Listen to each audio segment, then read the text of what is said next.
Logan. Is Rocky Atkins around? No, he's not. Can I take a message?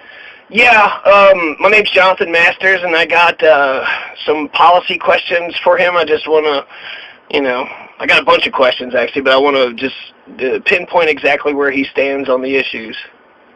Okay. If you let me know your questions, I can write them down, and I can have somebody get back to you. Okay. There's a bunch, but I've been reading a bunch about him, so I got a whole list of things here. Essentially, let's see, he says he's for universal health care. He was born in, where was he born? Sandy Hook. Okay, well, that was easy. The Sandy Hook, Kentucky? Yes, sir. Good deal. Okay, so there are a few Kentuckians running for Kentucky's governor's race. There are. That's good. That's good. Kentucky should be for Kentucky anyways. Let's see here. I wanted to know his position on the pensions. I want to know his position on charter schools, on universal health care. He seems to be very supportive of the Medicaid expansion. Okay. I'm kind of... Questions? Those are questions, just to, I guess, make sure that what I read is true, and if he wants to say anything about why he likes them. He also talks about the 21st century jobs, so like those in the aerospace industry and high-demand sectors. So I want to ask him about that. A living wage, he mentioned that he thinks that we should be providing folks with a living wage. Okay. And I guess that's the short version of what I was wanting to ask, but I think that covers most of it. Okay, can I get your name and phone number so I can have somebody get back to you on this since he's not in the office right now?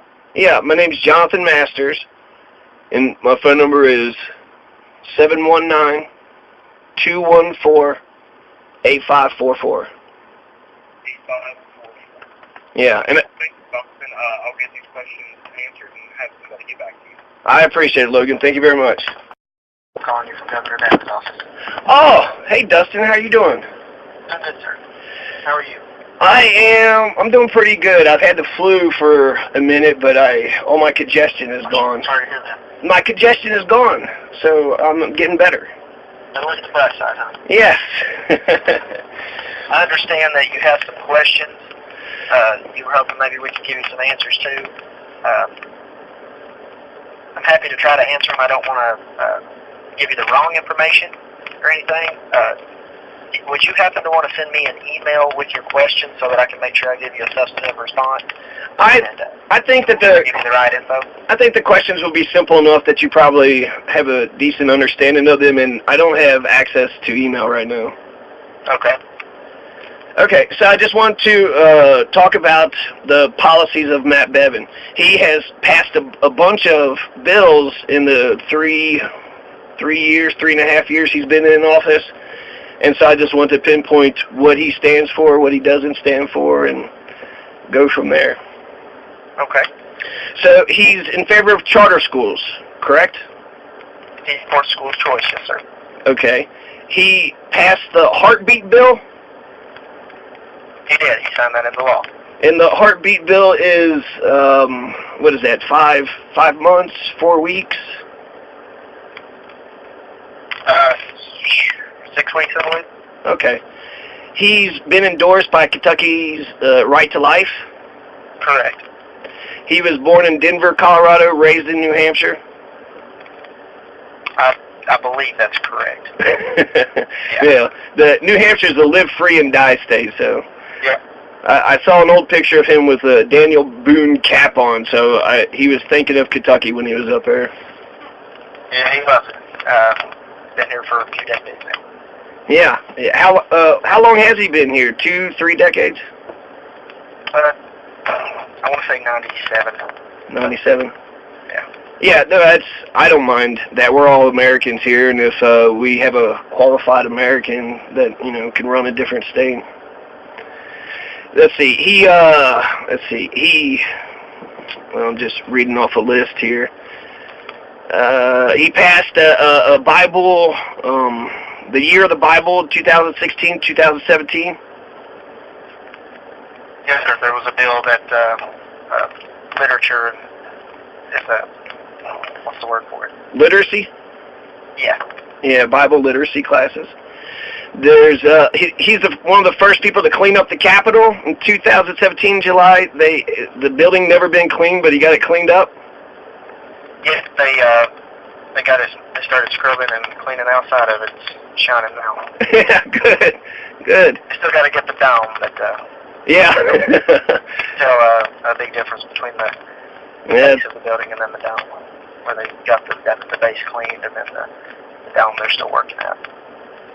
Good deal. I'm a little frustrated with public schools, and a lot of times it's it's the Christian right that pushes the questions, the charter schools and the school choice. So I like that. Let's see what else here.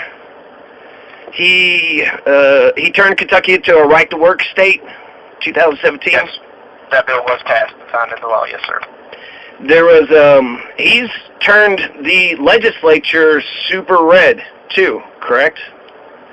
There was a super majority in both chambers. Yes. How? Let's see. I guess that was it 2016 or 17 when it flipped? Yep. Okay, so essentially he can get most of whatever he wants to pass passed. Not always. There's still, individuals have their own positions, but there's been a lot of progress.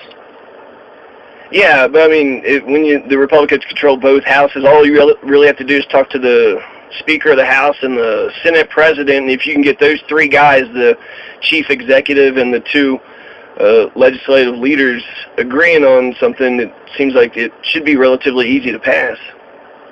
You would think so. It has been for things like those bills you've already mentioned, but there's other issues that, it's kind of just difficult issues to get everybody willing to act on it. But for the most part, the difference between 2015 and 2016 is vastly different. Got a lot done since the supermajority came. You all passed the carry concealed bill. Yeah, SB 150.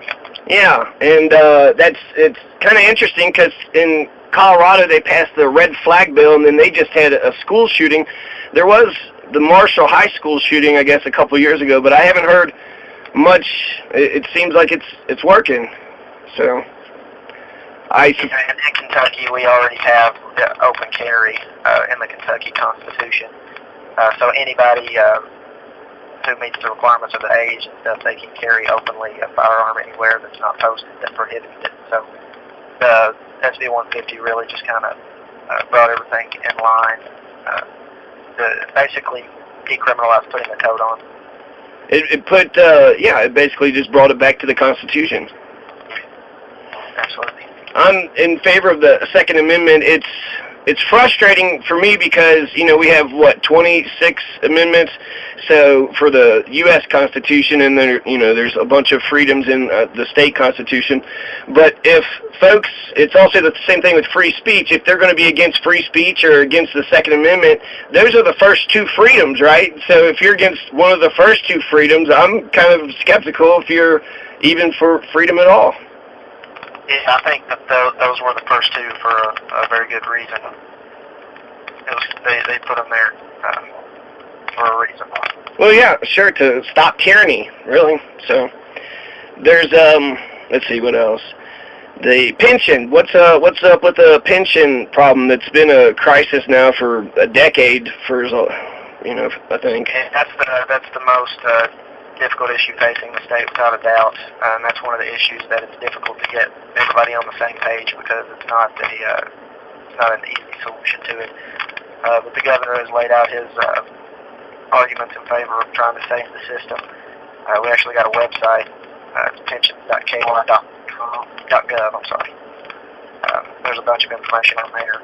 Could you give me the Cliff Notes version? Because I think that was one of the bills that Bevin couldn't get passed, was one of the pension things. But I think he passed something. It didn't solve the whole thing, but he raised taxes on I think 17 services. That's what Ike Lawrence, one of his competitors, had said.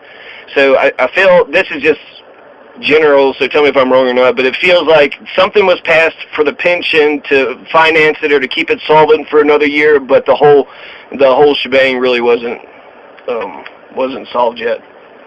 Yeah, there was two tax reform bills. One was House Bill 366. The other was House Bill 487, I believe. If I'm not mistaken, I think 487 basically brought the state tax code more in line with the federal reforms. And then House Bill 366 was the bill that moved the state more towards a consumer-based tax system, which is what the goal is ultimately, rather than taxing production. Want to be more like Tennessee and Florida. It sounds.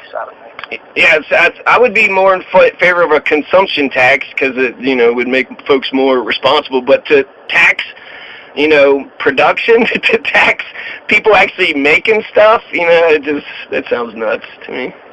That's the direction they've indicated they want to move towards. So that was really the first step in that direction. Gotcha.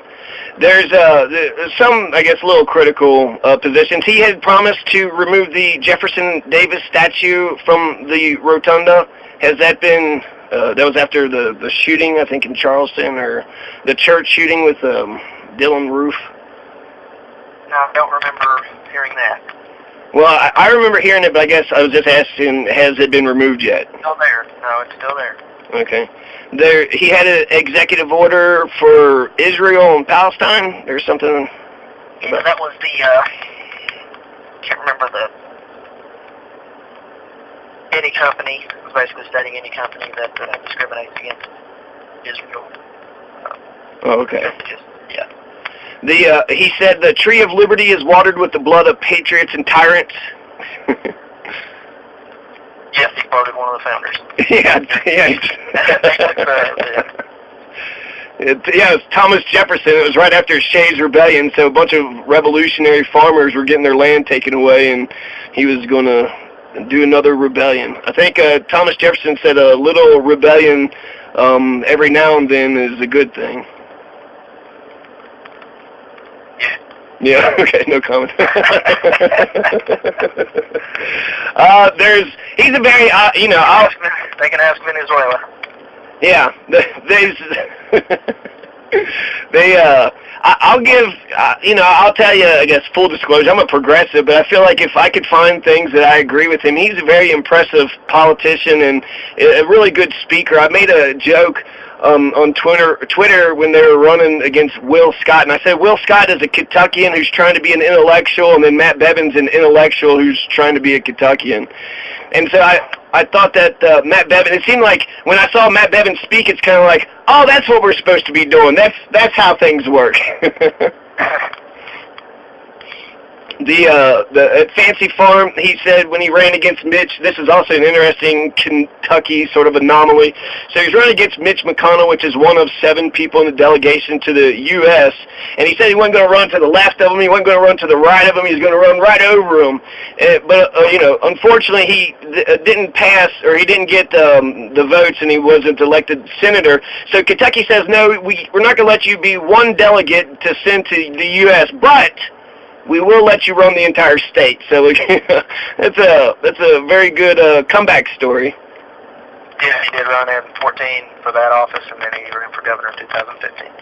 And he won by 84 votes in the Republican primary, but he trounced Conway in the general election, I think by 10, 20 points or so.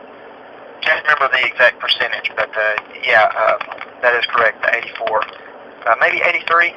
Yeah. I can't recall exactly. But won by that much in the primary, and then in the general, everybody was touting the polls. They expected him to lose by 5 points, but he won by, I think, 8. Yeah, that's okay. I only got like 4 or 5. Thank you, man, for actually answering all these. You've done a wonderful job. He's for a balanced budget amendment. I can't recall him stating it, but I would imagine he is. Yes. Yeah. Is there any issues on the ballot this year? No, there was a Marcy's Law on the ballot last year. I don't know of any this year. You said Marcy's Law? Yeah. What was that about? It's a criminal justice related amendment, victims' rights. Did it pass? It got the votes on the ballot, but I think it's in court, actually, due to the verbiage that they put, the way that it was put on the ballot. Oh, I gotcha. So it's been litigated. Oh, I gotcha. Let's see. These are conservative criticisms. Something about Alvarado pick. There's some conservatives mad about the Alvarado pick. Would you know anything about that? Well, it's just factions within the party. I can't speak on that. Yeah. There's Ike Lawrence again. He criticized Bevin. He says that he chased two major corporations for Kentucky, the battery plant in Pikeville and the aluminum plant in Greenup County, saying, that he's fishing. He's doing these, fishing expeditions to try to bring these major corporations into Kentucky, and he's not doing much for the small businesses and the entrepreneurs of Kentucky. So I was wondering how you would respond to that. Well, that's more of a kind of getting into campaign dialogue, and I can't really talk about that in this office. Oh, I see. Yeah, I don't want to dive into that. Yeah, no, I got you on that. Well, can you tell me what his economic policy is? Because it seems like that's just one aspect of it. I'm sure he's got lots of irons in the fire. So does he have initiatives for small businesses and entrepreneurs? Is there any sort of work from the executive office? There is. The Economic Development Cabinet's been working diligently. We've had over $19 billion in outside investment into the state, 50,000 jobs created during the administration. As we mentioned earlier, he's for updating Kentucky's outdated tax code, moving more towards a consumption-based tax and away from taxing production. He's got a red tape reduction initiative. He's went through, I think they're over 60% through regulation, and there have been about 400 plus that have been eliminated and 400 or so others that have been amended. That just makes it easier to do business, kind of, loosen things up for business owners across the state. Cutting regulations, essentially? Yeah. It's redtapereduction.com. That's pretty much the end of my questions. What is there anything you work in the executive office, right? Yeah, I'm in the constituent services office. Okay. Are there any particular bills that you were proud of that Bevin had passed in the last 3 years that you'd like to mention? No, not in this setting, but there's a lot of great things that have happened during the administration. Are there some new and exciting things coming up? Big announcements are being made all the time. Recently, just yesterday, there was a partnership between some of the community colleges and Eastern Kentucky University. They are working to make sure workforce development for people in the aviation field, that we have enough people ready to fill those job openings. Aviation is Kentucky's biggest export.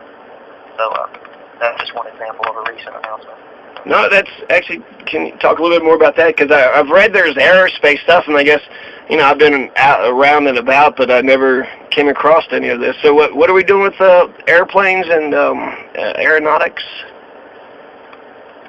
I don't know if I can get too into the specifics, but all this info is on, I'll give you another website here that you can use. Okay. So, thinkkentucky.com. Okay. Cool, man. Dustin, you're very diplomatic, and you answered every single one of my questions conservatively, but you answered them, so thank you very much. That's my pleasure. All right, have a good one, man. You too. Bye.